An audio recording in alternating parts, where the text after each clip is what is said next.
Alright, so what's your name? My name is Jada. Jada. Yeah. And are you currently homeless? I am currently homeless. Yeah, living in the Admiral area. I've also lived in the Junction. I've lived in different parts of Seattle as well. Probably like 6 different neighborhoods. So, yeah. Okay. And how long have you been homeless? Since May 5th of this year. Okay. So it's getting to be a really long time, and we're getting into the we're getting into the really cold part of the year, and so that's a little bit stressful. But we're in a weird, like, some kind of like humid, just slightly warmer than it was, a tiny bit warmer, but it's still really wet, and the wetness from the mist just makes everything so much colder. In some ways it's worse than snow, at least when you're out here all the time. But if you were like, if you're going in and out of inside to outside, like most people do, it's not that bad. But being out here for like 12, 14 hours in a row and just having this mist, washing over you, it's just, oh god, it's terrible. Yeah, I was actually homeless for a long time. Yeah. And I am forever grateful for dry socks. Oh yeah, yeah. That's one of my favorite things that people will give me sometimes. So, Yeah. how did you end up homeless? Well, basically, what happened was I was working as an adjunct professor at Seattle Central College. I was teaching political science there, and then basically COVID hit and enrollment went down. They didn't really need the because I was just a temporary instructor, like semester by semester, and so they didn't really need me to play that to do that again for the next semester. But I was really adamant on like staying in the professor role, so I ended up like. But I didn't really go looking for anything because I figured UW doesn't really have adjuncts. They don't hire people from the general market. They hire their own grad students, which maybe that's a good thing. I don't know, but and I didn't really want to work at another community college, so I just because Seattle Central has more name recognition and that kind of stuff, and so then somebody recommended, why don't you do writing? So I started helping people put together resumes and things like that, and then that worked at first because it was right at the beginning of COVID, but then as COVID dragged on and on, people started and they were giving the stimulus checks and things like that. So a lot of people stopped doing resumes and things like that. And so my money just went from like adjunct professor level down a notch to resume writer, and then resume writer went down a notch from that. So it just kept going down, and less and less people wanting those services, and I just ended up with not enough money to pay my rent and pay my bills and that kind of stuff. So eventually I had to leave, and that's that. And so I've been homeless since May 5th. Is this the first time you've ever been homeless? No, I was homeless as a kid. I ran away from home because my mom was going to send me to live in Michigan with my dad. I didn't really want to go, and so because I didn't really want to go, because I loved Portland, we were living in Portland, and I was like, this is the best city I've ever lived in, So I was just like, I'm just gonna like run away, and I only ran away for like 3 days, and then they came and got me in school and put me on a plane to Michigan. And it was very similar. I was sleeping under awnings, at 7-Eleven type places, or in Portland is Plaid Pantry. And that was just for a few days though. So I wasn't expecting to have like a long stretch like this. Like this is really crazy. It's it just keeps going on and on and on, and we're getting further and further into the cold days of the year, the coldest days of the year, and so I'm just hoping that I can somehow get off of the streets real soon, I hope. What would you say the main barriers are between you and housing? Housing? The main barrier I would say is the way that it's. I really think it's not that there's a lack of money being put into homelessness. It's because the city spends a lot of money. It spends almost $1 billion every year. The total budget of the city is $10 billion. They spend a huge amount of money on homelessness, but it's almost all like punishing people, making their situation worse, really, instead of better. And so like one thing that they'll do is they'll come and just like round up all your stuff and just dump it all out, and put it in a dump truck. So we just I lost my sleeping bag, I lost, things that keep me warm out here, and that costs them, doing all that sort of thing, like sweeps and just throwing people's stuff away, that kind of stuff, it ends up costing the city close to $1 billion a year. I went and crunched some numbers on like the very cheapest housing that you can get in the city, and I figured out you could spend exactly half of that amount of money. So I guess it would be like about 500 million. It was actually less than that. You spend about 500 million and put every single person in an apartment. So to me, for a whole year, and it's an annual budget, so you could actually give them like 2 years to get back on their feet or whatever, or at least 1 year, and if you did that, then if you actually did that, then it would be a win-win for everybody, because most people don't want to deal with homelessness, people sleeping in front of their stores, and I totally understand that. Of course not. It's it plays. I feel like it plays a lot of functions in society. Like one role that it plays, it's kind of a warning to everybody else who's like low income but not homeless yet. You know what I mean? It's like if you don't stay ship shape or tip top or whatever, you could end up in this situation too. And you see homelessness everywhere. But if you could remove that, the people who don't want to deal with homeless people would be happier, because they wouldn't, nobody would be homeless. We'd all be apartment dwellers, right? And the homeless people themselves would also be happier, because everyone would have an apartment, and you could do it for exactly half of the current homelessness budget right now, from what my research told me. So, what would you say the correlation is between homelessness and drug addiction? I don't think it's that high. Really? And in fact, I looked this up. That it's about 10% of homeless people are addicts. 90% are just down on their luck. A series of economic events happened. They lost their income. Probably their income was already low income, but they had just enough to pay their rent and to buy some food and things like that. And with addicts, it's really not a huge percentage. So I think that really skews people's idea of what homelessness is about, and what the causes of it are. Really what it is that people don't have enough income. The rent is too high.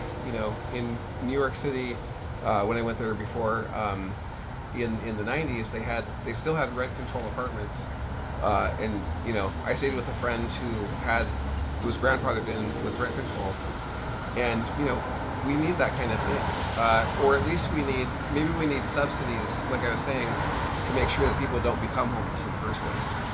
First get everyone off the street with that 500 million per year, which is half of what they currently spend. First get everyone off the streets, then have emergency funds to keep people in their apartments, is what I would say. So you could spend the exact same amount, maybe. The other 500 million could be to keep people from falling through the cracks and landing on the street out here. I think that would be a good way to go about it. Yeah, that's interesting, because one of the reasons why I'm doing this is to gather information. Yeah. But when I was homeless, I was on drugs. Oh, you were? Okay. I was, and so were the majority of the people around me. Okay. But okay. it could also just be because that's the element I was dwelling in. Yeah. You know what I mean? Yeah. So it's interesting to see somebody like you tell me, somebody who's obviously encounters a lot of other homeless people regularly, to tell me that. I do see addicts, definitely, but it's if I really think about it, it's that figure is about correct, and I got that from Googling around. I was trying to figure out what are the statistics that social scientists have on homelessness, and what percentage of them really are addicts, and that's what the studies show, and that's a nationwide study. So maybe Seattle has a higher percentage of addicts, but I kind of doubt it. You know, Do you, because no matter where you go, they always think that homeless people are addicts. So do you use drugs no, I don't. at all? I drink and I smoke cigarettes. So Okay. yeah. Do you drink often? Uh, I drink probably like when I'm not homeless, I drink maybe like half the week and not the other half. Mm-hmm. And that would be like probably a wine bottle a day, maybe a tiny bit more than that. But when I am homeless, you know, there's a lot of stress, and you know, so I probably drink a little bit more than that when I'm in the situation now, because I don't have access to my meds. You know, I have anxiety and stress and things like that. So I have these meds that like keep that down, they keep that low. And honestly, wine is a pretty good stress reliever. So yeah. Do you think that? But I would say in terms of causality, if you don't mind. Yeah, no, go ahead. I would say in terms of causality, like I was saying, like when I'm not homeless, it's the amount of drinking is not very much. People think that you end up homeless because you drink too much, or because you do this or do that too much, or maybe you're like a hardcore addict to something really heavy. But I think after experiencing this, what I think happens is that really what it is economic events that are kind of like out of the person's control. They end up on the street. Maybe they drank a little bit before they went on the street, but now they suddenly drink often. You know, they're drinking often because their stress level is like way higher. Yeah, and it's probably true for addicts as well. You know? Yeah, no, that's something I absolutely noticed too. When I was homeless, is there are a lot of people who they may not have been addicts when they became homeless, but they were just so surrounded by it all the time that they ended up also using regularly. You know. I know, we should do this on Sundays more often. Yeah, I think that homelessness creates the conditions that make addiction worse, or that maybe start new addictions if you didn't have them before. And you know, like one example of that is smoking. Like, you know, when I had a home and I had income, I had more income. I was vaping, and I got to a point where I didn't smoke cigarettes at all. And now that I'm out here, you know, I can find cigarette butts for free everywhere I go, and you know, squeeze out the tobacco, make a big like little pouch of it, pay nothing for that, and you know, because I have no money hardly, so I can do that. And that's kind of what I mean is like it seems like it works that way for all kinds of things, that you know, the worst thing for you, like how tobacco will kill you, that somehow is the easiest thing to get for free, you know. And I don't know, it's just it's really unfortunate the way that it works. But yeah, I was to a point where I was only using the vape, and you know, my goal was to like keep doing that forever. But then I became homeless, and you know, these things run out of fluid, and then the fluid's like $20 more for more, or to buy a new one is like $40. So. Where were you living in May? In May, I was living in View District. In View District? Yeah. And I moved there in order to be close to the best library north of Stanford, which is the UW Library. Wonderful library. And also, I hope to work as an adjunct there. You know, adjunct professor. But like I said, they only hire their own students to do that. More or less. It's very hard to get in there in that type of position. So that ended up being like pointless to live there. I should have lived in Capitol Hill or West Seattle or something like that. You know? Can I ask what a standard day in your life looks like right now?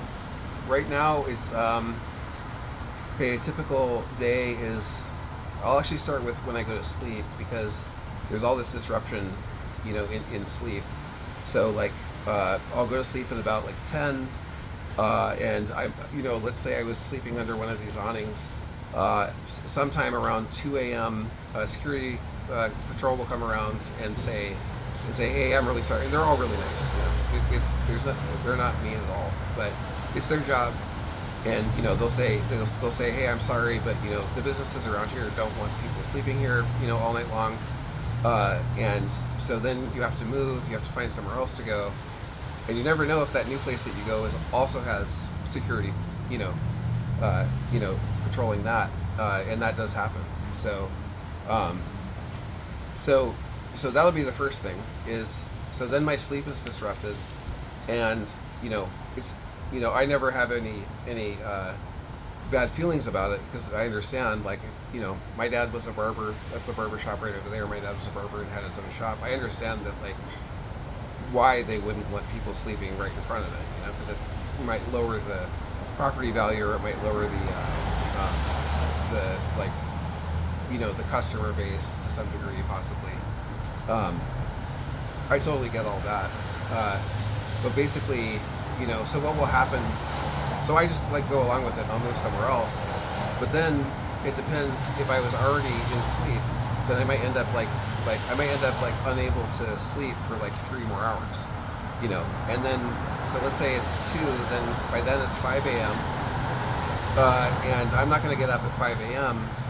And I'm not going to get up just because I can't sleep, because I need to get 8 hours of sleep. We all need to get REM and get that rapid eye movement and get the whole 8 hours, however long it takes. So then I'll get another 3 hours, till 8, and then usually that's when business owners start coming in, and then around here they're all super nice. I've never had a bad experience personally, and so then you have to get up, and then your day started. But then, for example, the library, I usually spend time at the library. The library doesn't open until 10, so then you have a 2-hour window of where you have to be outside again, And before you're in your sleeping bag, you're waking up. It's cold, it's rainy, it's wet. There's nowhere to be or to sit that isn't miserable. So then usually I'll go to the library, and I'll listen to music. I'll look up information. That's where I did the number crunching, where I got the city budget issue. So for me, as a former student and teacher, I like thinking things through, and just being out here, I can't help but think about how did this happen? What are really the root causes? What are really the best solutions to it? And I just think the best solution to homelessness is to give someone an apartment. That's clearly the best solution. But we have this punishment-oriented society that wants to, and I think a lot of it comes from Christianity. Whether the person, because the culture is very Christian. I think Christianity is very sort of, it gets things backwards, where it thinks that it's being nice, but it's actually stopping people from having a good outcome, just because of the mentality of it. And I'm not saying, certainly there are good people from that religion, but I think that even if they are good, it's still look at the mission downtown. If you go there, or you go to any place that's run by Christians, you have to deal with them proselytizing at you. They want you to go to services, or you have to listen to them talk about how they view theology and God and all that stuff. And I think that kind of stuff dissuades a lot of people from being able to use those services. And people say well, why don't homeless people just take advantage of the services that are there? Well, that's part of it. There's this heavy proselytizing. They really force you to buy into it. I know. Yeah. There's the proselytizing, and then also if you're in a big mission, you don't know who else is in there, and it would just be so much simpler in terms of are they gonna pick fights with you? I heard that there are fights and things. So I'm pretty dissuaded from going to the mission. And if you could just have a passageway where people go directly from the streets into an apartment, they get a year, maybe 2 years, and we redid the city budget so that so that we're spending actually less money than we're spending now, and just give everyone an apartment, for at least a year to get back on their feet. And then I think that would make would make a huge difference, you know. And yet you wouldn't see anywhere near the number of people refusing services. You know, they're refusing services because of the conditions that go along with the services. You know. Yeah, I refused to sleep in shelters when I was homeless. I would have rather slept outside in the cold. Yeah. Just 'cause it was so. Yeah. It's Yeah. It's like you're just like on a mat on the floor, sandwiched between like three It's just like really people who haven't taken a shower in a month, and you know what I mean, just coughing and sneezing and farting and burping all night. You know what I mean? It's just piled on top of each other. Yeah. You know, a lot of mental illness. Yeah. People like on meth. And, you know what I mean? And then you have theft and things like that. Yeah. God. Yeah. It's in some ways you're actually safer, warmer, more secure, just being in your own little spot wherever you happen to find a spot. Have you ever stayed at DESC? No, I've never stayed at any of the services. I stayed there once when I came through Seattle, and it was it literally felt like a mental institution. Oh, really? Well, I mean, it is. It's DESC is the one. It was the one downtown where they sent people with like mental health problems. Yeah. But I was just thinking when you were saying that about the apartment, like what would happen if we gave everybody in there an apartment? Like, would they be okay? That's a good question. You know, that's a good question. Well, would they be able to take care of it? Would they be able to function? Yeah, I mean, they might need mental health services, you know, and they might need, like, the addicts will need, like, addiction services. But, you know, I think there are ways to deal with that also.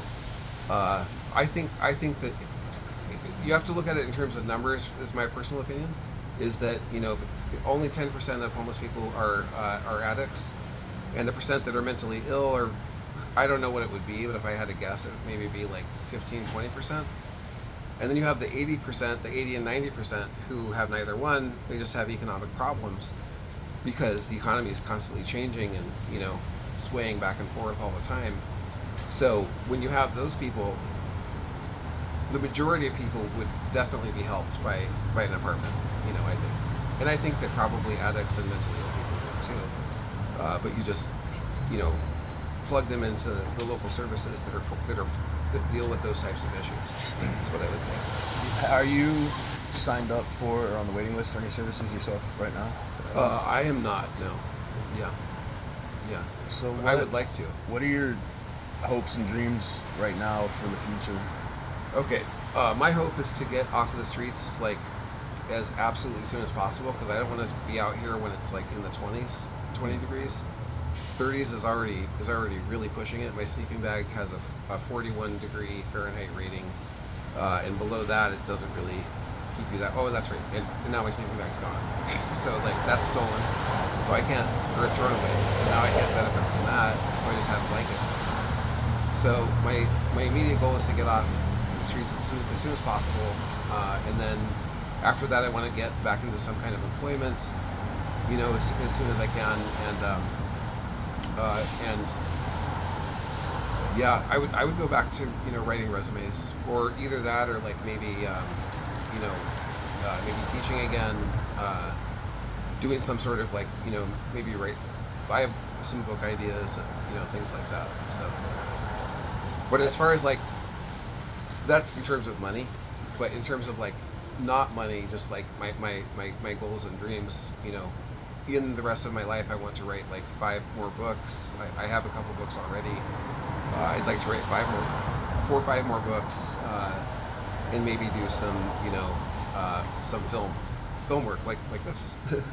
You know, this is a great idea.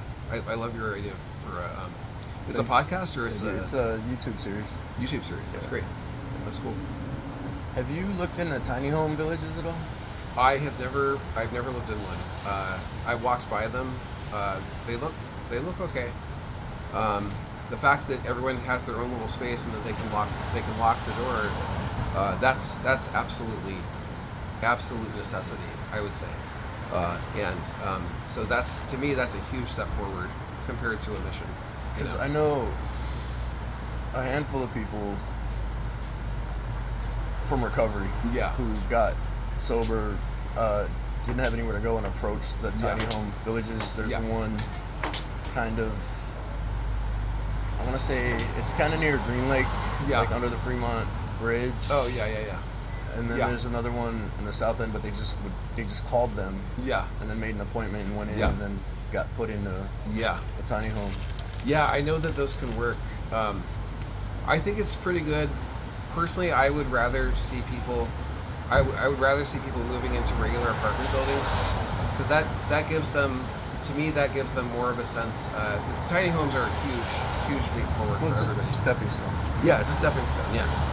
But if you could get people to just go straight from the street to a regular apartment in a regular apartment building, I think that would give them a lot more confidence that they can like restart their lives, and because then everyone else starts seeing them as regular fellow citizens, and they start seeing themselves that way, and that's the solution to me.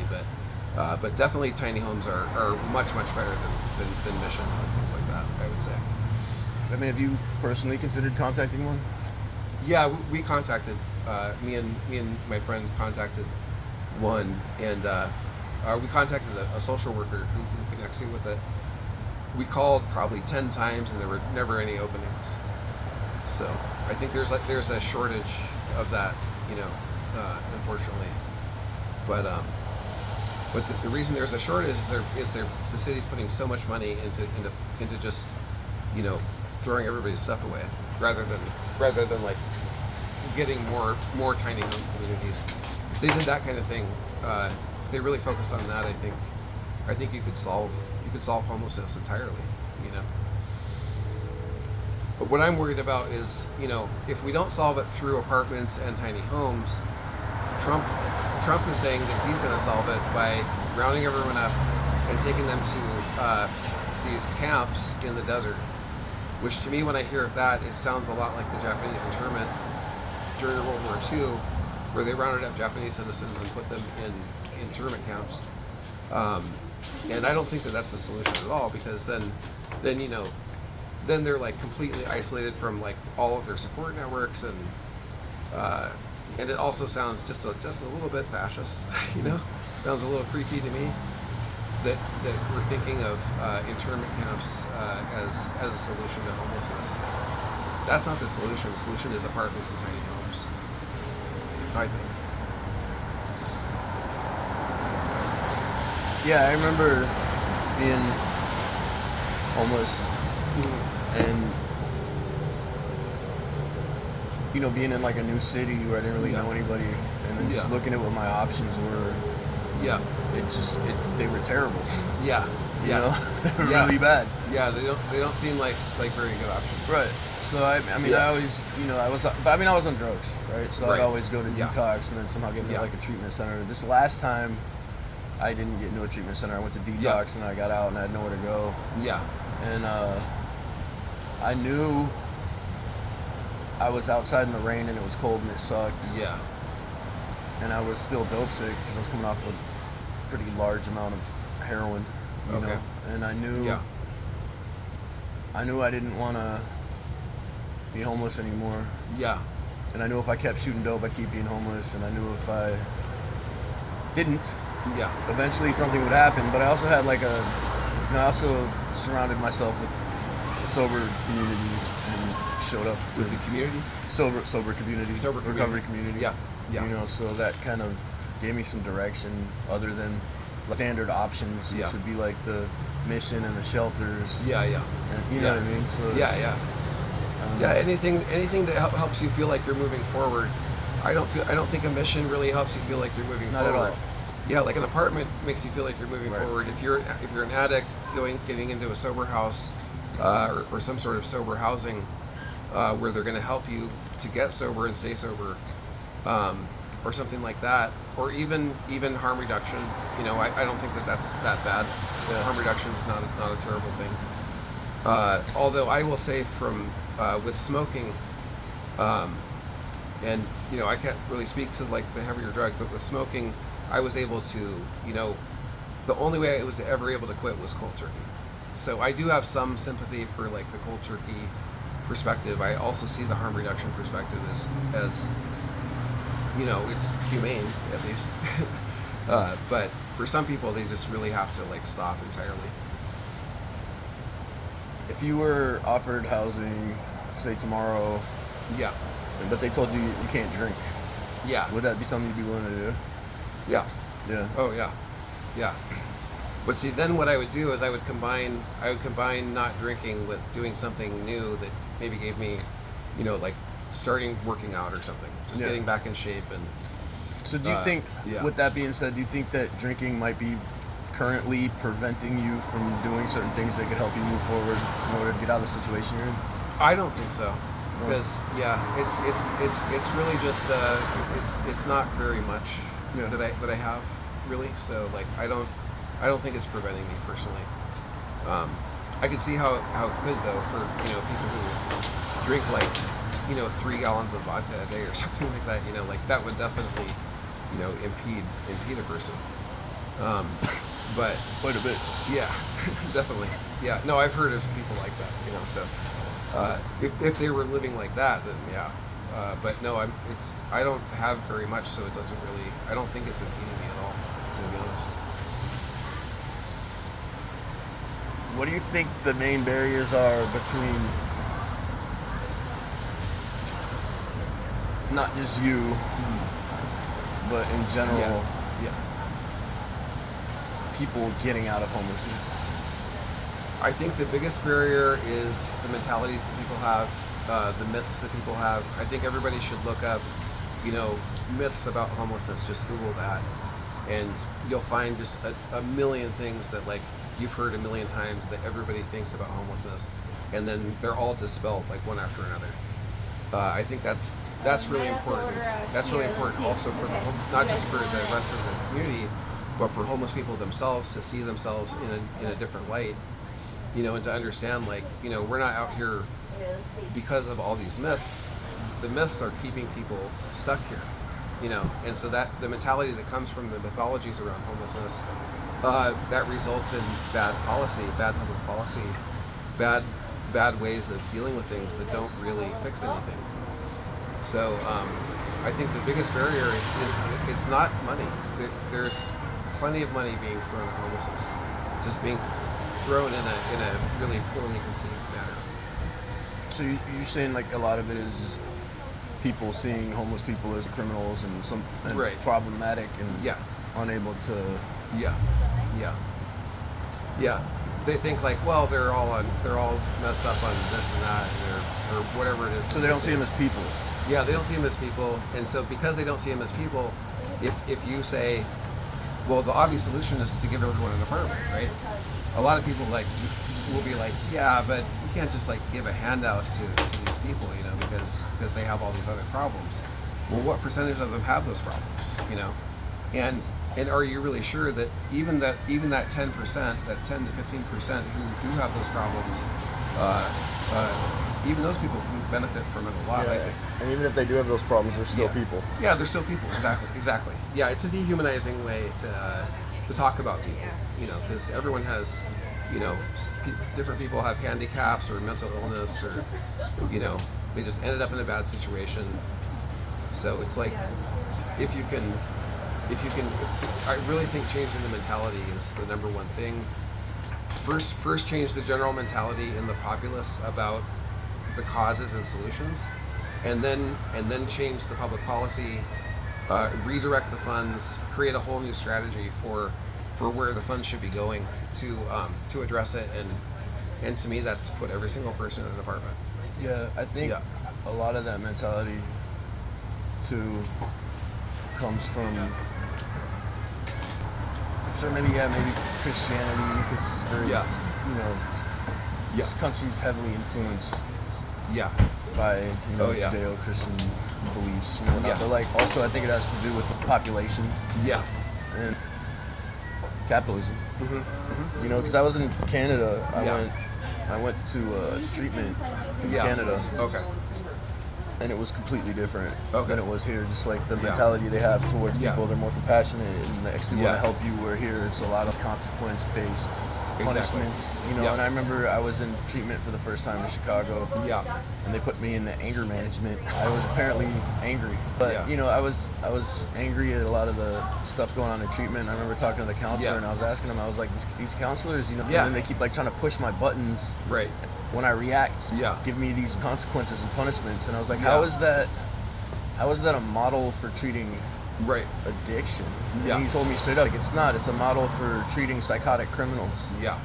Yeah. So they just definitely, Yeah. Yeah. they definitely look at addicts. Yeah. With As psychotic other- criminals. Right. Yeah. Yeah. You know? That's the problem. That's the problem. And not just addicts, because first of all, if they think that about addicts, and they think that almost all homeless people are addicts, then that means that they're labeling all these other people who aren't addicts. First of all, they're mislabeling the addicts as other psychotic criminals, but because they think that everybody else is also an addict who aren't, that means that they're seeing the entire situation completely wrongly, you know, and they don't, you know, they're not like really seeing it for, you know, they're not really seeing what the real problem is, which is, you know, if you want to address homelessness, then people have to have homes. Yeah. That's I think a lot of the economic system that we live in Yeah. is just so about generating money yeah. and productivity that they see you not doing that. They need to fix you or get rid of you. You know. There's a famous quote from the civil rights movement. I can't remember who it was, but it basically says, "We're not here to we're not putting out fire with fire. We're putting out fire with water." You know, and I think that what the way of the policy agenda right now is to put out fire with fire, which is ridiculous because the fire is just going to keep spreading. You know, you got to put out fire with water, and so the water that puts out the fire in this situation is giving people homes, I think. What advice would you give to somebody who is newly homeless?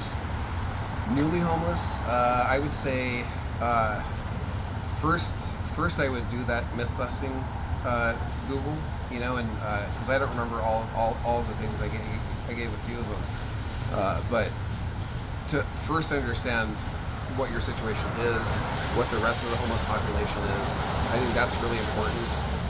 Also because every time you talk about homelessness with anyone who's not homeless, or maybe someone who has been homeless but isn't now, there's an opportunity to bring up those things that you learned, and I think that will give people a lot more self-confidence.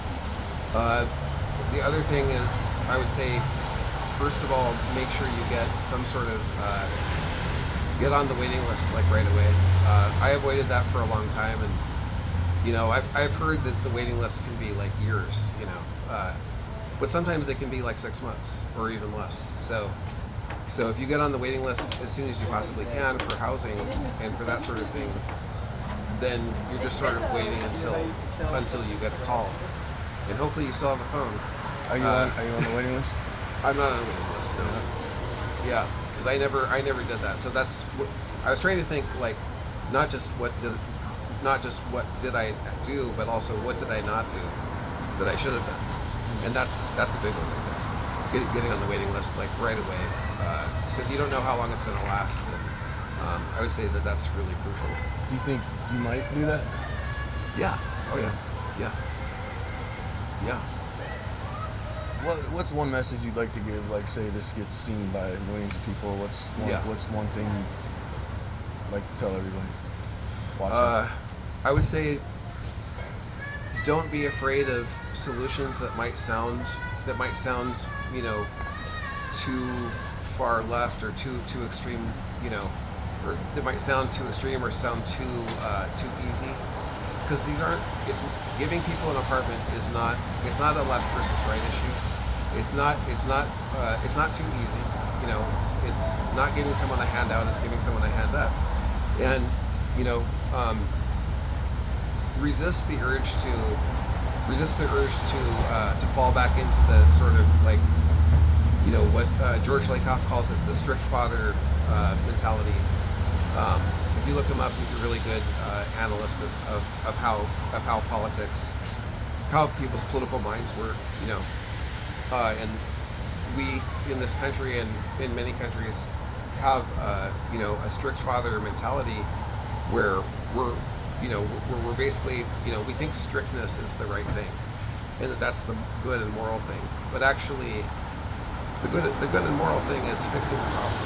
You know, and you know, and that means putting out fire with water, not putting it out with not trying to foolishly put out fire with fire, because that's just gonna spread the fire. Right on. Yeah. So if anybody sees this Yeah. and wants to get a hold of you, do you have any possibly help you out in any way? Oh, yeah. Do you have any contact information you'd want to share?